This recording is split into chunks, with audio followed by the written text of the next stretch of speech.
So I'm gonna stand off to the side here because I've got to look back at them like in the old days where you have to look back at the slides and use a laser pointer rather than. So go ahead to the next slide. This is just an overview of some of the work that we do in our group because many times there will be criticisms of those who speak at conferences like this that they're not practicing scientists, that they read papers and they write books. But I write very few books. In fact, I've only written one book, and I'll never do that again. And I've written chapters for books, but only at great urging. Usually I just publish papers. We publish papers in journals. That's what we do in my world. And so we work in a number of different areas. And the reason I'm telling you all this is because I want you to see that I really am a practicing scientist. I rarely attend conferences like this. I'm usually in conferences with scientists and engineers.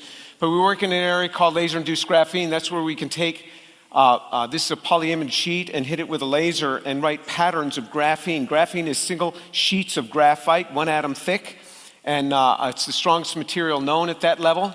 And generally it's made at high temperatures, and this is all done in the air with a laser. This is on bread. That's not dropping down ink. That is converting the carbohydrate atoms in the bread, molecules in the bread, these carbon atoms in that bread to graphene. So we convert that. That's a coconut we turn into a supercapacitor.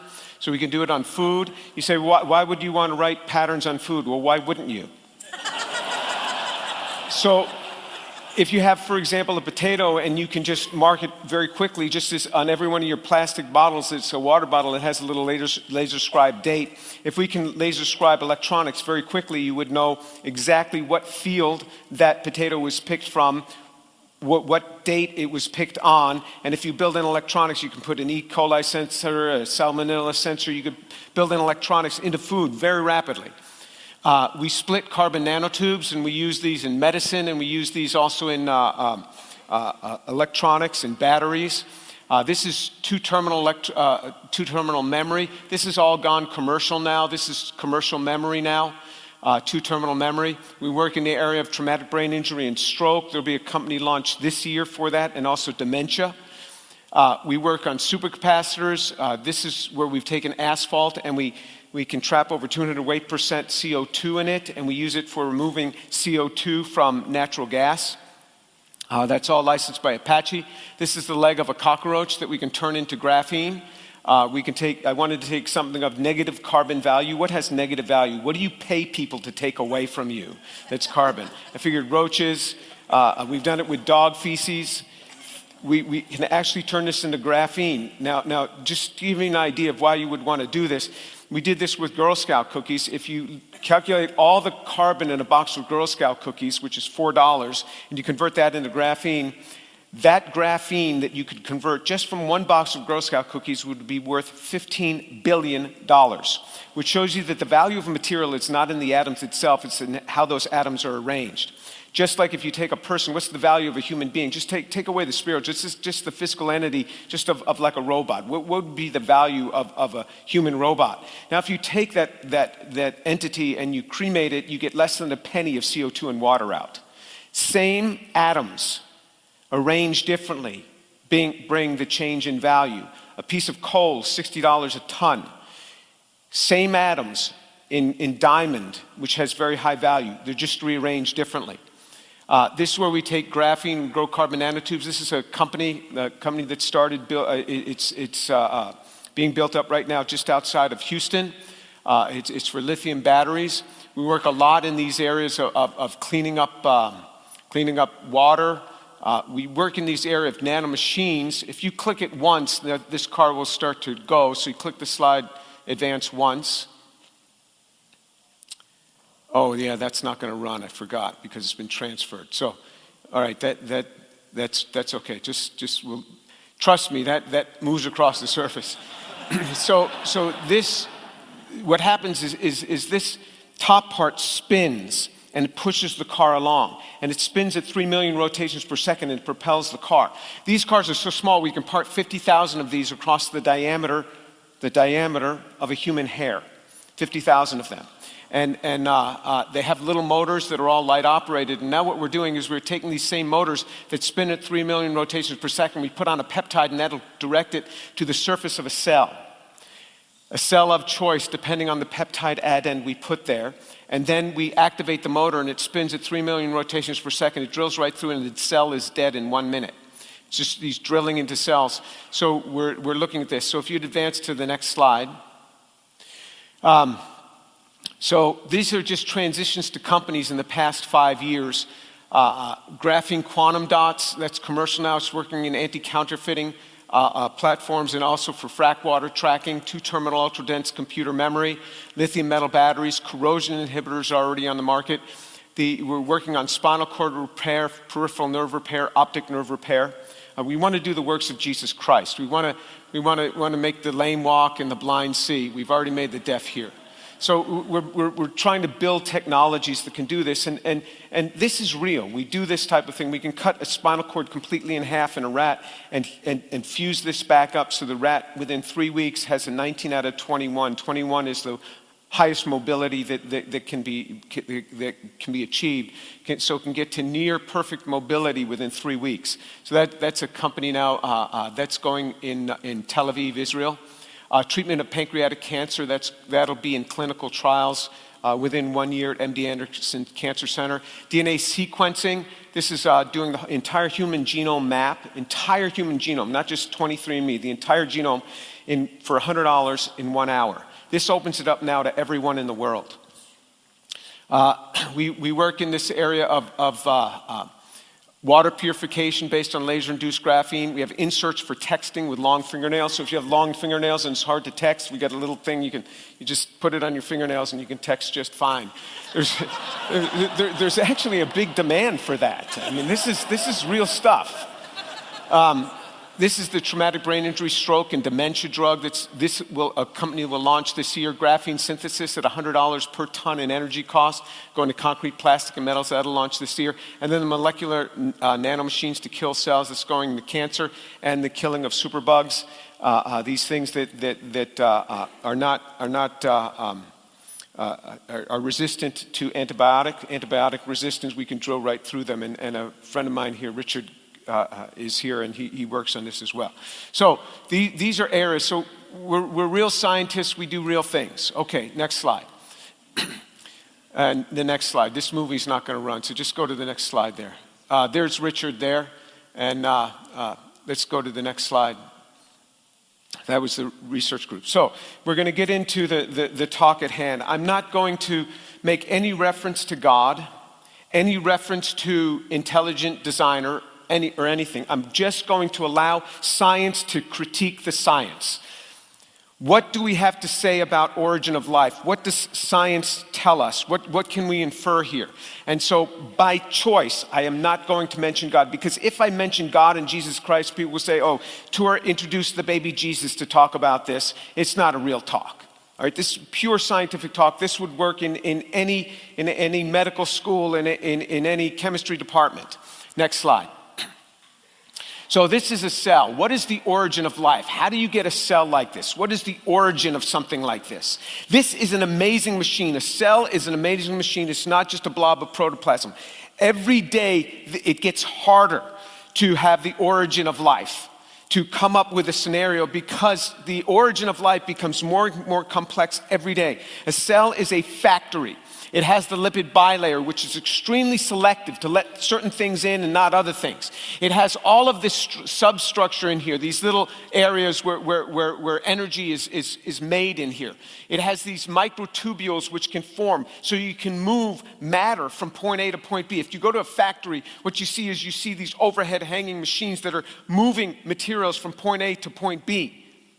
In these systems, and the way they do this is they build these racks. But same thing happens in a cell. You get these microtubules to move material from point A to point B, and then as soon as the material is done moving, the microtubule breaks down and then assembles some other place. You say, well, why doesn't it leave it there? Because then the cell would become too rigid. So it just rebuilds it. It's just amazing factory what's happening in a cell. This is what we have to make. If we want to have origin of life, you got to start here. You don't start here. You start with a single cell. Just build a single cell. That's what we have to do in origin of life. Nobody has ever done this. If you've been taught that simple forms of life have been made, that is a lie that you are believing. Somebody told you a lie. That has never been done. Next slide. Organisms care about life. Molecules don't care.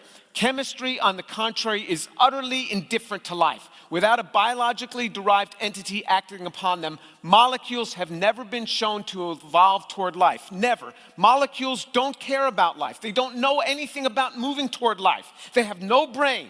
Organisms want to move toward life and keep life going. Molecules don't care about life. Nobody has ever seen molecules assemble toward life. Never. It doesn't happen without a biological entity working on them. I asked all my colleagues, can you show me an example of this? Of molecules moving toward order, moving toward an ordered system where you have a non-regular assembly. Regular assembly is like A, or A, B. That you can get pure thermodynamic assembly. But non-ordered assembly is a non-regular pattern. That's what you have in DNA. We know from computer science you have to have non-regular patterns in order to have complexity for living systems. And I asked my colleagues, do you have any example of molecules without a biological entity acting upon them, moving to give an ordered assembly that is a non-regular pattern? And they sent me papers where chemists have taken molecules and assembled them in that way. I said, non-biological entity. You can't have a human doing this. Molecules don't move toward life. Well, even if you want to have molecules move toward life and you have human beings working upon them, can the human beings do it? And the answer is no. Next slide. So almost every chemical synthesis experiment in origin of life research can be summed up by a protocol analogous to this. They purchase chemicals generally in high purity from a chemical company. All right, so that's what they do. They first purchase the chemicals. They mix those chemicals together in water in high concentrations in a specific order under some set of carefully devised conditions in a modern lab. Then they can obtain a mixture of compounds that have a resemblance to one or more of the basic 4 classes of chemicals needed for life. So what you need for life is you need carbohydrates, nucleic acids, amino acids, and lipids. That's what we know. All life we know composes those 4 building blocks. So they try to make those 4 building blocks. Then they publish a paper making bold assertions about origin of life from these functionless crude mixtures of stereochemically scrambled intermediates, much like Miller did in 1952. Nothing has changed in 66 years. Nothing. Nothing's changed. Exactly where we were in 1952 is exactly where we have remained. Think about what's been done in science in the past 60 years. Think about how we have now satellite connectivity. Remember, in 1952, there had never been a satellite. Now we have satellite connectivity. We have cell phones. We have structure of DNA. We can manipulate DNA structure. Nothing has changed in origin of life studies in 66 years. That's important to realize. Then you engage with the ever gullible press to dial up the knob of unjustified extrapolations. Watch the mesmerized layperson exclaim, "You see, scientists understand how life formed." Then you encourage a generation of science textbook writers to make colorful, deceptive cartoons of raw chemicals assembling from cells which then emerge as slithering creatures from a prehistoric pond. That is exactly what is done every one of their experiments. It's all done like this. Every one of their experiments can be fit into this. And so what's going to happen is I'm going to go back and a bunch of you are going to send me articles. Look at this. These people have made life, haven't they? It fits into this. Trust me, it fits into this. Every one of them. Next slide. So here's the synthesis problem. If you just want to make the molecules, remember we have to make those 4 classes of molecules. If you just want to make the molecules, here's what you got to do. Molecules that compose living systems almost always show homochirality, meaning that they have one-handedness, not the other. The vast majority of biological molecules, except for very small ones like water and acetic acid, anything larger than that, they're mirror images. Just like your left hand and your right hand are mirror images. They're non-superimposable. You can't put a left-handed glove on your right hand. It doesn't fit. All molecules are like that in biology. That is hard to make. It is very hard to make just one mirror image of a compound. It can be done, but it's very hard. So that's part of the problem. When you're building molecular systems, constant redesigns are needed to take the synthesis back to step one. So that take the synthesis back to step one. So in other words, when you're going and you're making something, you're like, oh boy, those conditions didn't work, my stuff decomposed. So you go back to step one and you bring through more starting material. And so you take small amounts, you try this, you try this. Anything that would be happening in a prebiotic earth, it's marching along trying to make something. If it makes a mistake, you can't pull that entity off. Very hard to pull the entity off. Once it's on there, it's on there. So you've been going along, say, for 400 million years, if you want to take these sorts of numbers, and all of a sudden it's put a wrong moiety on there. Uh-oh, what am I going to do? Well, you got to go back to step one. I got to go back 400 million years? Yeah, you got to go back there. Well, I don't know how to go back. Well, why not? Because I never kept a laboratory notebook. When you don't keep a record of it, you don't even know how to go back. You don't even know what you're going toward, because it doesn't know that it's moving toward life. Remember, molecules have no brain. They don't know where they're going. That's the synthesis problem. And they don't know how to stop the course of progression or why to stop. There's no target. They don't know, I think we'll form life today. I think we'll make a certain cell. You don't know that. Molecules don't know that. So they're going along and chemical reactions are happening. It doesn't have a target. When you're in the lab, you're going toward a particular target. You know where you're headed. Here it doesn't know when to stop or how to stop. Maybe it's made a carbohydrate. It doesn't say, well, I made a carbohydrate, I think I'll stop synthesizing. No, it'll go on and make something else from that. It doesn't know how to stop. Time, although claimed to be the great savior of abiogenesis, that's before there's biology, abiogenesis can actually be the enemy. For example, carbohydrates are kinetic products. They undergo caramelization or the Cannizzaro reaction. They decompose. So in other words, when you make a carbohydrate, that is not the final product that would form in that reaction mixture. You have to stop the reaction. So a chemist watches the reaction and they stop it at a certain time to stop that progression of the molecule going on. If this is just undirected, unguided, it keeps going to other garbage. Carbohydrates are kinetic products, meaning that they caramelize, they polymerize into a bunch of trash. Just like when you take sugar and you heat the thing up on the oven and things turns into caramel, that's what happens to carbohydrates. They don't stay nice, simple carbohydrates. They end up actually dehydrating. A prebiotic system doesn't have the ability to easily purify the structures. You have to be able to purify, because if you cannot purify, then the byproducts build up in the system and they start using up your starting material and they start inhibiting the reactions that you want. You have to be able to do purification. Without purification, you can't work. Every chemist has to run a reaction, then you stop, you purify, you get it pure, and you go on the next step. Once in a while, if it's a really pure reaction, you can go on one or two steps, but you have to purify.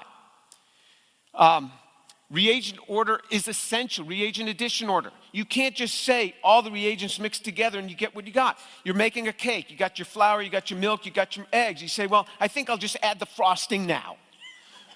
No, there's an order to this. This is real. This is what you do in chemistry. Things have to be added at certain times. You can't just add it whenever you want to. Reagent addition order at proper timing is critical. The parameters for temperature, pressure, solvent, light, no light, pH, atmospheric gases have to be carefully controlled in order to build complex molecular structure. There's no way around it. This is what's needed. You have to have characterization at each step. This is hard to do. Chemists have to characterize things at each step because you have to make sure what you've got before you can go on to the next step.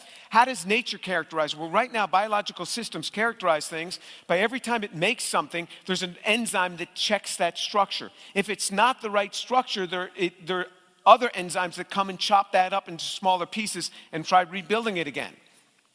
You get a mistake in the DNA. You have enzymes that run up and down the DNA, find this mistake, excise it, and then stick in the right base there. But in a pre-biological world, there are no enzymes. How does it check it? And every time, whatever it's using to check it, whatever system is needed to check it, is more complex than the system that it's checking. So where'd you get that from? Nobody knows. Everybody's clueless on this, but nobody wants to admit it.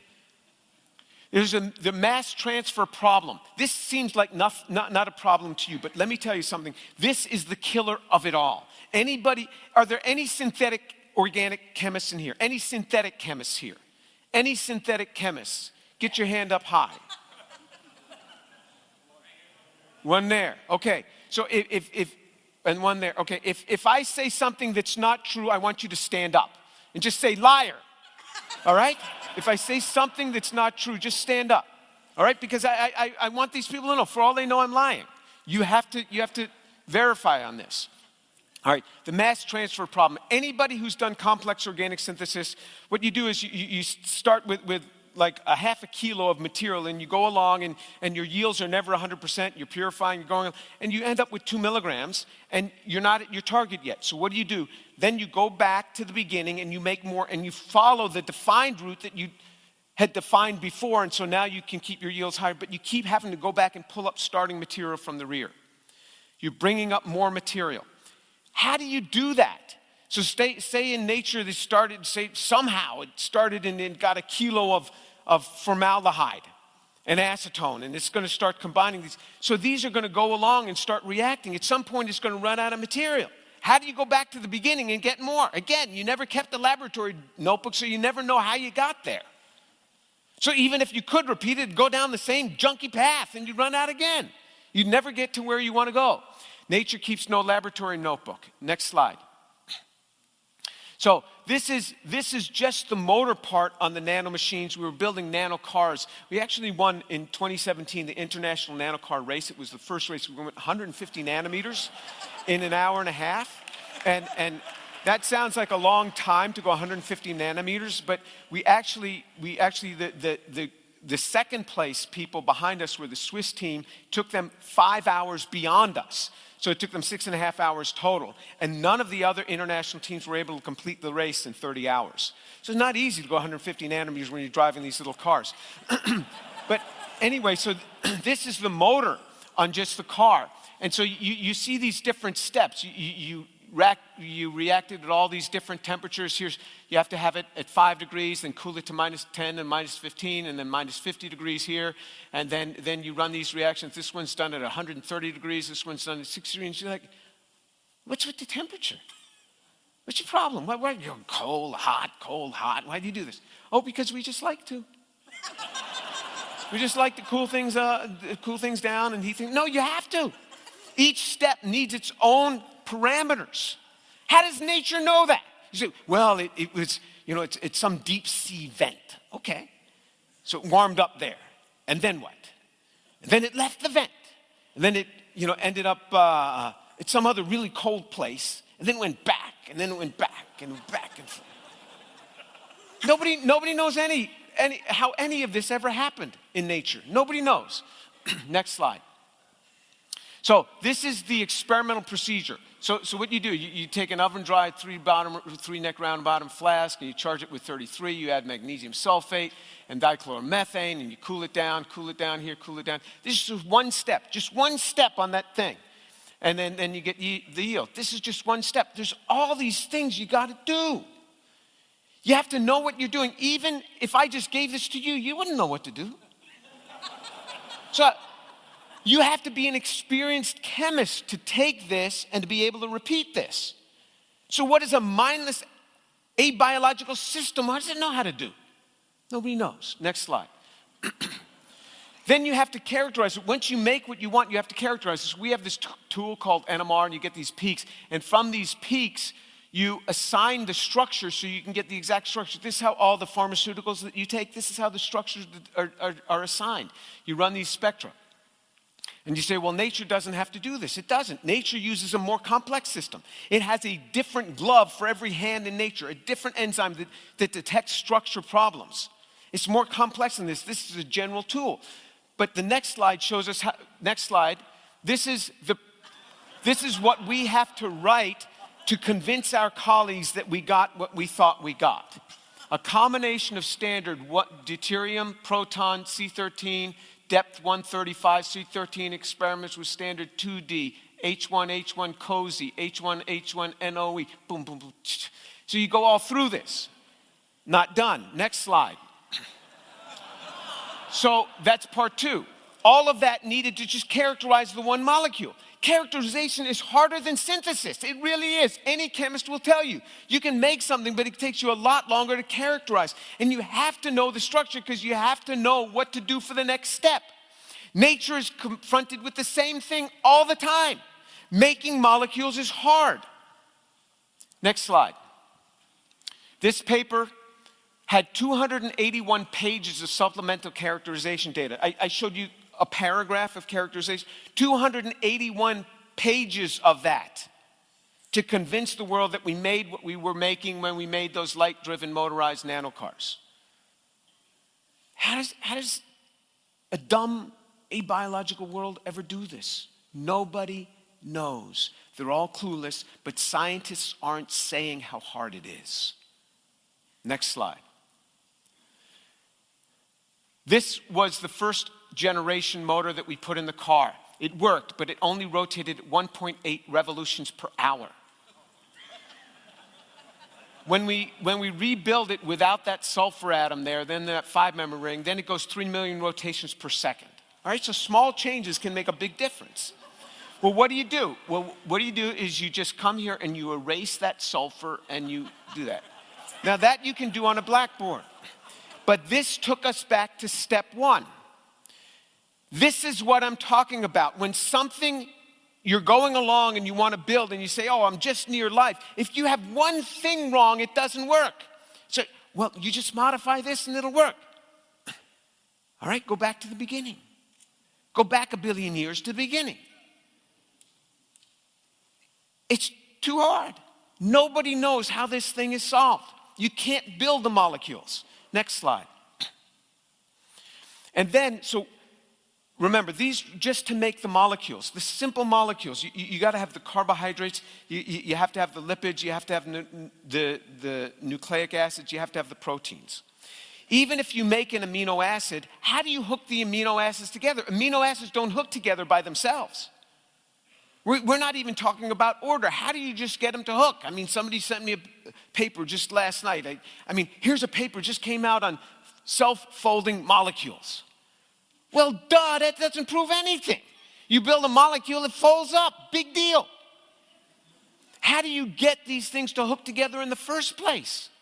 Nobody knows. That's with amino acids. How about with nucleotides? You want to get these things to hook up. People will make you see, we got a nucleotide. We got DNA. No, you don't have DNA. You got to get these nucleotides to hook up. Look at a DNA synthesizer. How many steps of blocking, protection, deprotection you need to do the complex chemistry just to get one linkage made?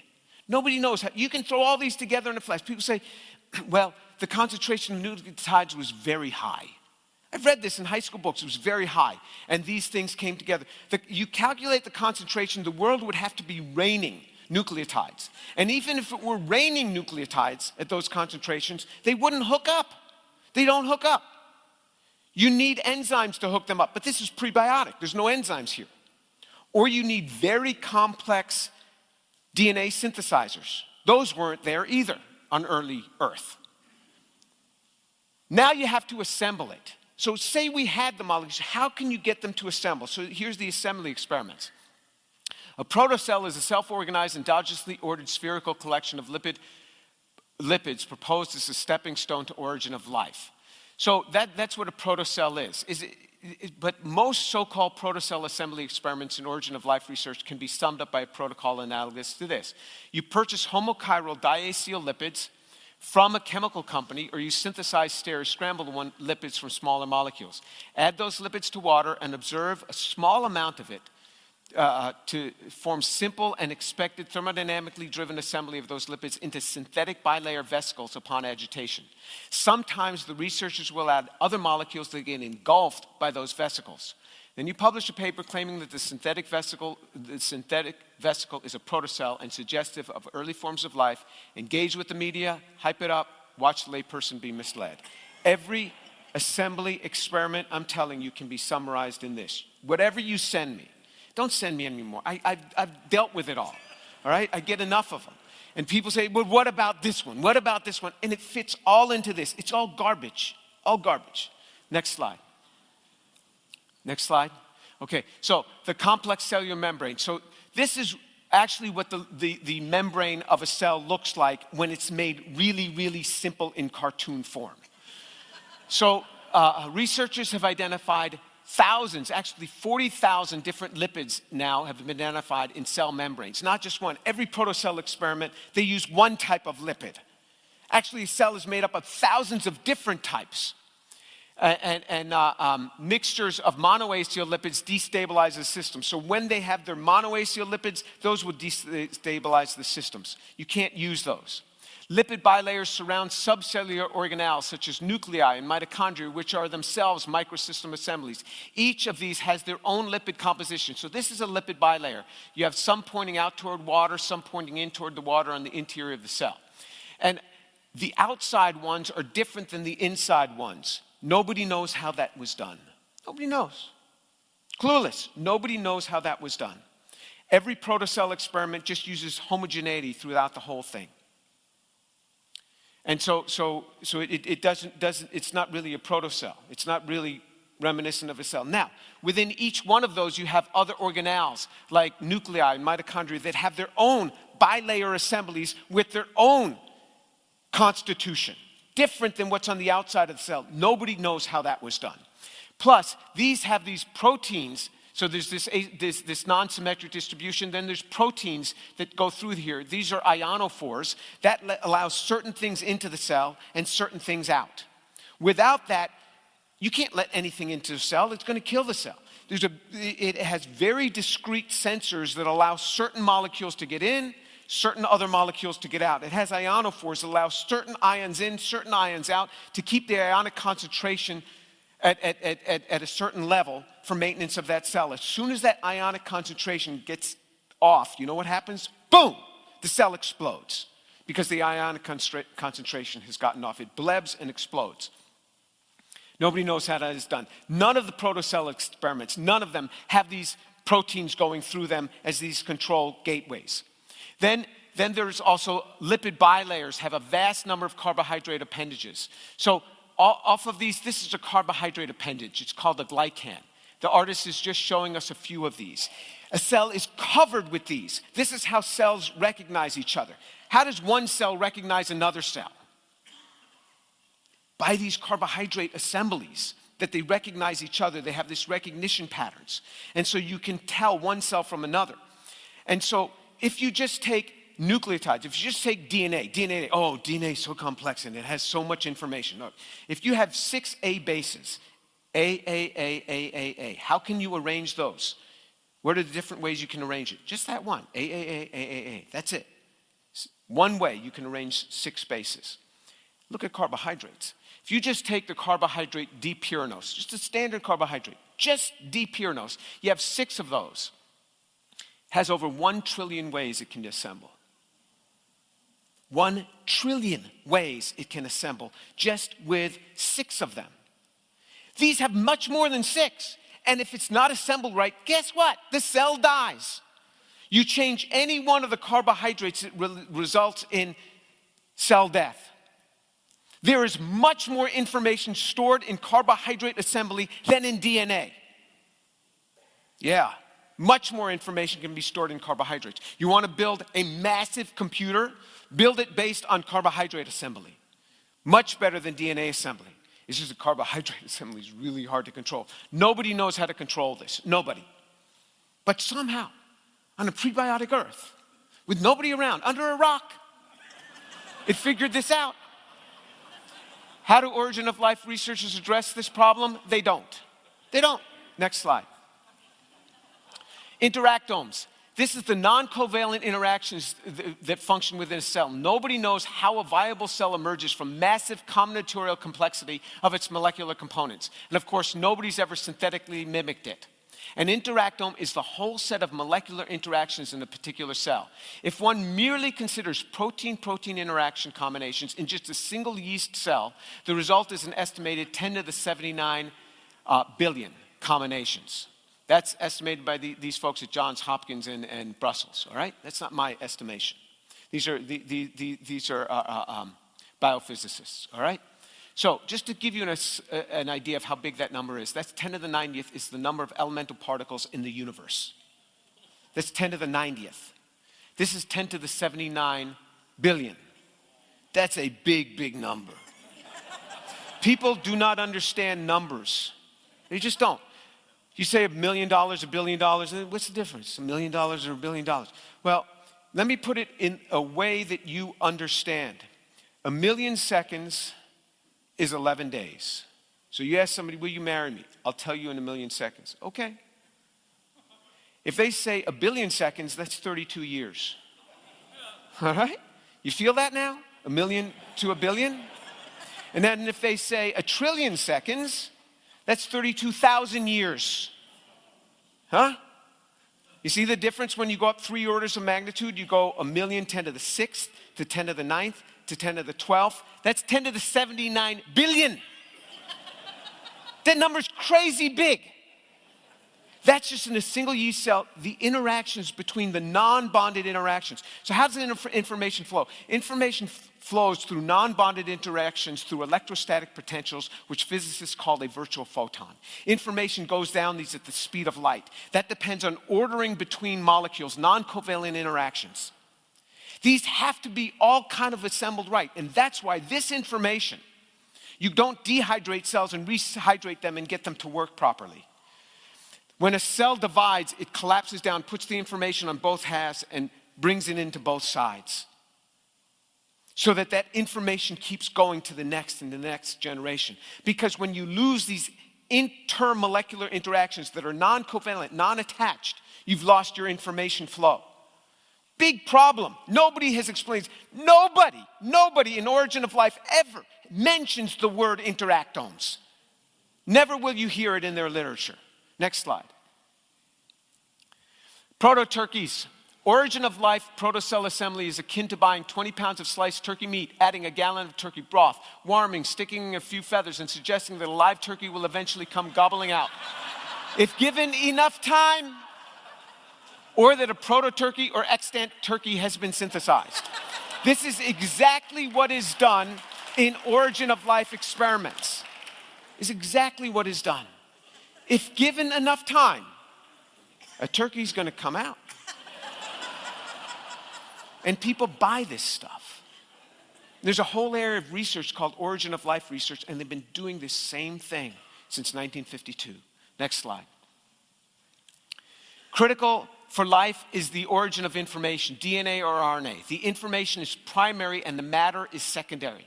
We can't even get the matter, carbohydrates, nucleic acids, lipids, proteins, let alone the information. What is the code? Even if you had the nucleic acids and even if you could hook them up, what's the code? Where do you get that code? So we heard a little bit about this earlier in this conference. The information is primary. That's the information. It can be stored on all sorts of mediums. So I have an idea, and then I transcribe this onto a piece of paper, and now it's on the paper. And then I type this into my computer, and it goes into DRAM. And then when I hit save, it goes into flash memory. And then when I upload it to the web, that same information now is going through an RF wave into a box on the wall. And then from that box on the wall, it's going through a wire to some server farm someplace where it goes right back down into transistor-based flash memory. That same information, which was here in my hand to the paper, in my computer in several different forms, in an RF wave, same information, different medium. The information is primary. The medium can change all the time. So for example, the molecules in our bodies are always changing. It used to be said that the molecules in our bodies turn over or changed every 7 years. And that's a bunch of nonsense. They're changed continually. It's much less than 7 years. And some guys wrote, well, the molecules in your teeth aren't changed. And then I sent them, I did 1 second Google search. I mean, your teeth are constantly, you get dissolution, redeposition, constantly changing. Every molecule in your body is undergoing a proton exchange. Proton comes with a spin up, a proton comes with a spin down. Every one of these now is a different molecule in the sense that it has different atoms that make it up. Maybe the same pattern of atoms, but a different atom. You had a different proton exchange. Every molecule is continuing to change. We are dynamic structures constantly changing. What is the real me? I don't know what the real me is.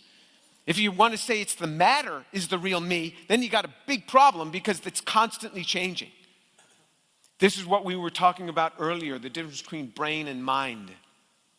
What is the real me? Next slide. You try to build a cell, even hypothetically, get the dream team, get the smartest people together. Can they build a living cell? I'll give you all the chemicals you want in homochiral form. And I'll give you even the informational code. I'll give you the whole code. In other words, you tell me how you want the DNA set up. I'll give it all to you. Now just assemble a cell. Go ahead. You got all your diacetyl lipids all in chiral form. Make your protocell. Make it, put in your peptides any way you want, set it up, get your carbohydrates out there. I'll even hook the carbohydrates together. You just tell me the pattern you want. Then you got to stick them on your cell. Can you do it? No, nobody can. Nobody's ever done it. Nobody can do it.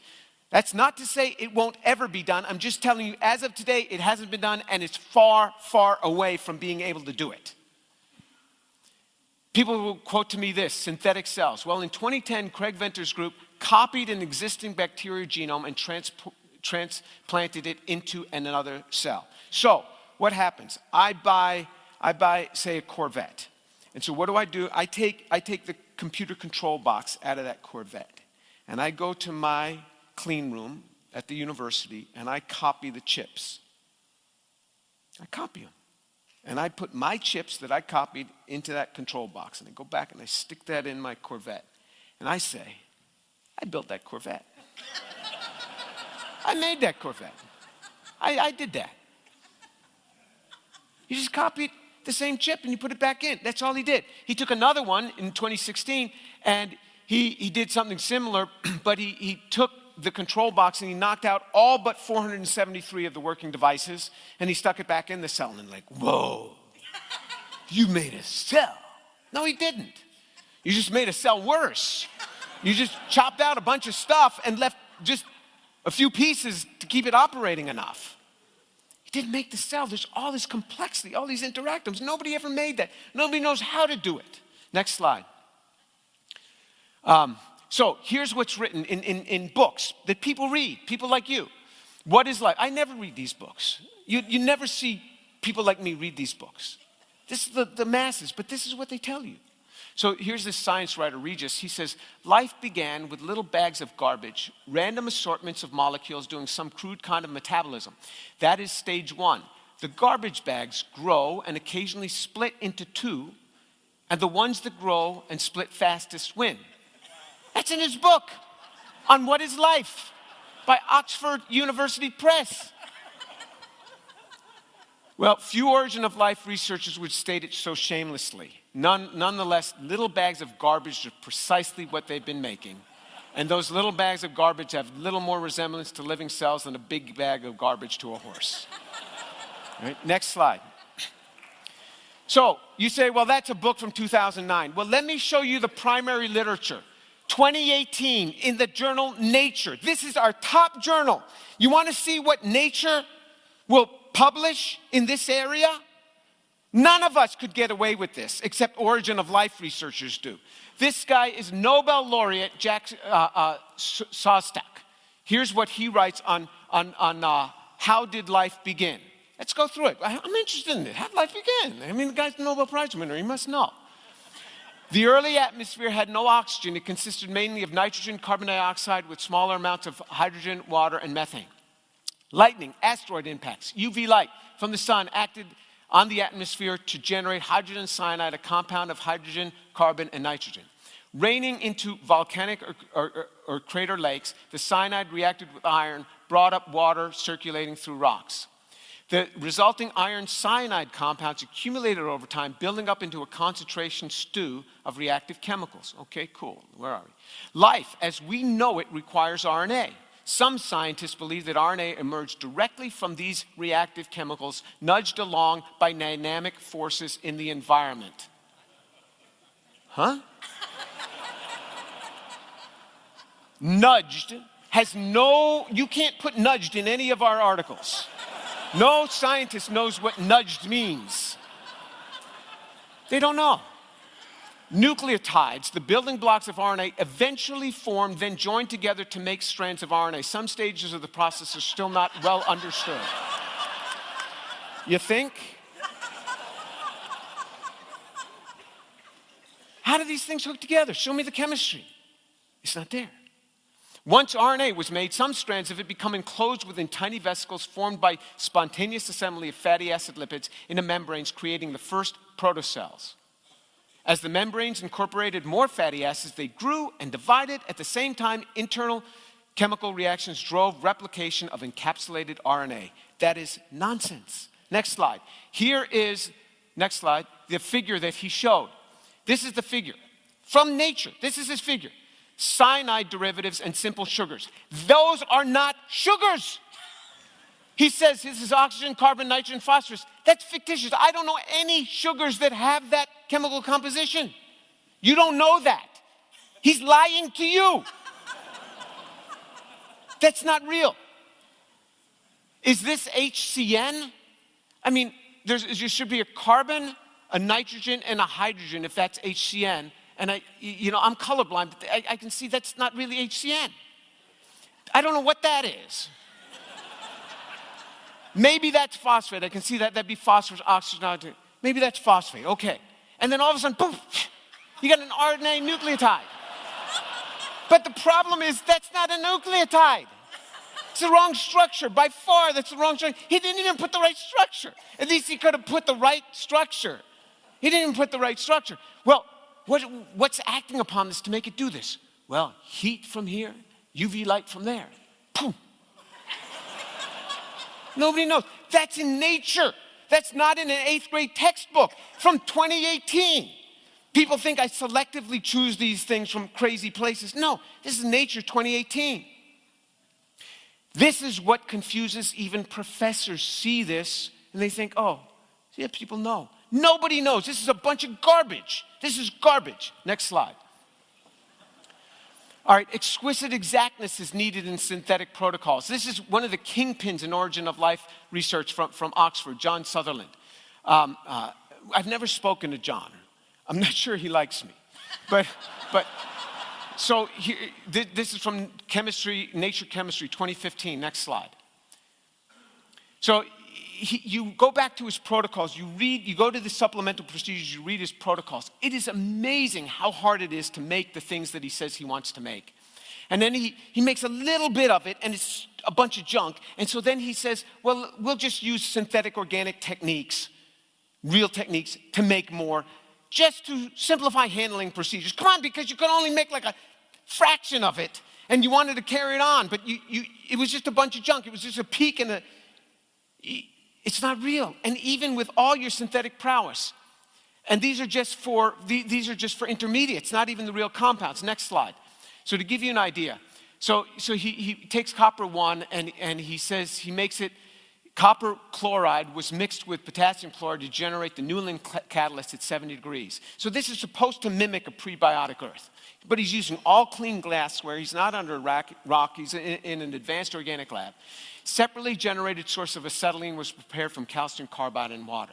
This gas was bubbled through the Newland catalyst to prepare acrylonitrile. This is a highly unstable molecule. You look at acrylonitrile, it'll polymerize. When you buy it with stabilizers to keep it from polymerizing. So he has to properly inhibit its polymerization and store it. Then he treats it with potassium cyanide for 1 hour with 5 equivalents of ammonia as a 13 molar ammonium solution adjusted to pH 9.2 with sodium hydroxide to generate the desired aminopropionitrile. I mean, this is hard chemistry to do. Even if I gave this to synthetic chemists, this would be hard to pull off. Hard chemistry. There's all this. Even the most skilled synthetic chemists preparing a very simple precursors to very few of the molecules within the building block class and all the precursors, and then we're all racemic at that. Next slide. Then he even goes so far as to say all the cellular subsystems could have arisen simultaneously through common chemistry. That is crazy. Man, I'll tell you, if you work in the area of nanotechnology, you try to build systems. You take molecules to build into a system that functioned. He says they all could have arisen simultaneously through common chemistry. That's a lie. And it's accepted in the best of journals. This is crazy. All he made was a couple of precursors, and he's going into the assembly of all substances. Show me. If it could have happened, show me. He'll never show you. Next slide. So then here's an article from 12 December 2018. So this is like a month ago. This comes out now in Nature Communications, Prebiotic Chemistry and Human Intervention. So now they're saying, yeah, you know, if you're really going to copy prebiotic chemistry, you can't have too much intervention. So they're beginning to catch on. I'm surprised the journal took this. He says, such a pure chemical scenario is unrealistic prebiotically, but necessary. He's saying if you want to do something prebiotic, you got to have clean chemicals. He says, nobody's really explained this. Furthermore, the ideal experiment does not involve any human intervention. So this is this guy, Clemens Richard. They're beginning to catch on. Next slide. How close have researchers come to making an artificial cell? Well, we know now. We know how close they've come. How do we know? Because in November 2018, that's just a couple months ago, Science magazine, top journal, says biologists create the most lifelike artificial cells. Whoa, I want to see what they've made. Let's see how far along it really is. Next slide. So they're commenting on this article which appeared in Nature Communications in November 2018. Communication and quorum sensing in non-living mimics of eukaryotic cells. Wow, they made these cells and they're communicating with one another. Quorum sensing, meaning that they can tell distance between each other. Let me read about this. Next slide. So semi-porous microcapsules were made of plastic from acrylate polymerization containing clay, were prepared using modern microfluidic techniques done within fabrication devices. So you go into a clean room, you build microfluidic devices, and you polymerize, you make polymers around clay. That's all well known, how to do that. That's what they did. These are plastic shells. Clays have a high affinity for binding DNA because clays are positively charged, DNA is negatively charged. So you add DNA to the solution, it goes through the porous plastic and binds to the clay. Then they buy ribosomes and RNA, enzymes, and reagents were purchased or extracted, and they add that to the medium. Those diffuse into. And the normal protein synthesis starts taking place, which is normal synthesis, and then some of that diffuses out of those, and then the nearby ones they add, some of it diffuses into the nearby ones. The ones that are nearer get more diffused into them than the ones further away. Well, duh, that's normal diffusion gradient. The ones that are closer get hit more often. The chemistry is going to work. Next slide. The chemistry of the exogenously added reagents will work regardless of the container, whether it's a plastic semi-porous microcapsule, as was used, in a test tube, or in a large industrial production vat. The chemistry is the same. It's done all the time. You take these biological derived systems, you add them together, proteins will start being made. This is how proteins are made. You know, you buy these drugs. How are they made? They're made in vats. Well, this guy did it in a little microcapsule. That's the most lifelike system that's ever been made, according to Science magazine. That's it. So it is far from the press hype claims of gene expression and communication rivaling that of living cells. That's what the press is saying. There is no rivalry here. No one. Further, one might arguably agree that these are indeed the most lifelike artificial cells yet, but that only serves to underscore the point. Nobody has ever come close to generating the workings of life. Nobody's even close. You do this chemistry in the lab all the time. So they did it in a microporous capsule, and they said, whoa, this is life. My test tube is life then. Next slide. Fool's gold. So if you take sulfur and you add it to different metals, those metals can turn yellowish, and then they'll turn golden looking. Iron sulfide. Well, when alchemists made iron sulfide, don't you think they would think that, wow, if you add enough sulfur to different elements, it's going to start being gold? They knew it wasn't gold. It didn't have the same ductility, didn't have the same melting point. But wouldn't they have thought, hey, we're at least we're going in the right direction? They would have thought that. But no, you're totally wrong. You can add sulfur to any element you want all day. It's never going to turn into gold. We know now the only way to make gold from another element is you change the number of protons. Then you need a nuclear process, which is a lot more expensive than gold. So you can get thrown off. just because it looks like gold, it's not really gold, and you're way off base. Next slide. So what I'm saying is I'd like to have a moratorium on the origin of life research, so a change is warranted. And we've got to change the way we do things. And we need to address fundamental problems here in origin of life research. Next slide. Again, one more slide. Here's the ramifications of calling conjectures facts. Claims that mislead the patient taxpayer are unhelpful, and the public will even distrust scientific claims into other fields. Uncorrected or unfounded assertions jeopardize science beyond a singular field, especially since there's mounting distrust of higher education in general. Condescending comments toward the public or a student, if they will not embrace our conjectures as facts, will lead to continued division between our scientists and non-scientists, which can yield public reluctance to fund our research. We must tell the truth with specificity. If it is a fact, say it. If it's not a fact, say it. Blackballing scientists if they bear legitimate nonconformist views by excluding them from professional societies and academies, withholding their funding or denying them tenure is anti-scientific, and it will retard the advancement of science. Next slide. I'm just going to finish up quickly. Now I'm done with the technical talk. I'm going to come back to the Bible. A scientific fact: water has 2 hydrogens, 1 oxygen. That's a fact. That's not going to change anywhere in the universe. There's never been discordance between the scientific facts and statements in the Bible, so there's no need to reconcile them. So-called scientific facts, which are really theories, are constantly changing, even on the order of decades, and certainly on the order of a century. So trying to twist the Bible to fit the scientific theory is a frustrating endeavor. Don't let professors, with their bold claims of facts, upset you. Theories or conjectures are not facts. But unfortunately and shamefully, many professors themselves do not make the necessary distinctions. This leads to the confusion of generations of students and even professors themselves. I am telling you, professors are confused on these issues. Professors think that simple forms of life have been made. They're confused on these issues. And I'll close with this Bible verse. Next slide.